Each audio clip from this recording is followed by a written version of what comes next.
let me tell you about the Ford Transit. This is sort of a mini review within a review.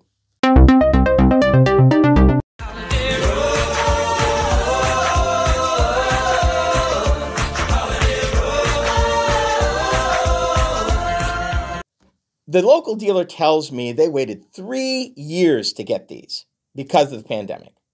And we were driving a 2023 15-passenger Ford Transit, 350, which would be a 1-ton. I will tell you this. Having driven the former Ford E-Class vans, this is a world of improvement. It's more stable on the road. It's easier to drive. You can see out of it easier. Those things are awesome. Let me tell you what's not awesome.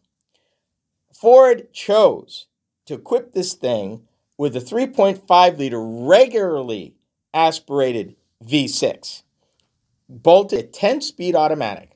Normally, when you have a 6-cylinder geared to a multi-speed automatic like that, it's awesome.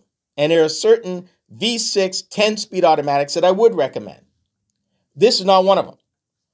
It was great around town. But if you're dealing, and we weren't fully loaded, but I mean, we had folks we was hauling, but we weren't packed out.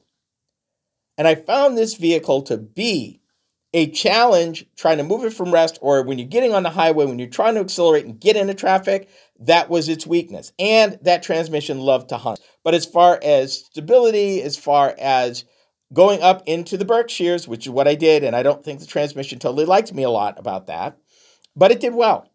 And I can vouch for the manual shift mode. I, years ago, thought that it was a fad. I take that back. It was very useful in the mountains, and I was glad to do that. And it did even well in the snow. We had an experience coming back to Iowa where we ran into snow that they told me that the snow should hit in the east coast of Iowa, which is around the Quad Cities. I ran into that snow in the wee hours of the morning, 100 miles from that, still in Illinois, getting progressively worse at about 4 or 5 o'clock in the morning. This is also where drive modes come into play. And the Ford Transit has a mode for slippery surfaces. You betcha I picked it. And that thing was as stable as a mountain goat. I didn't have any trouble.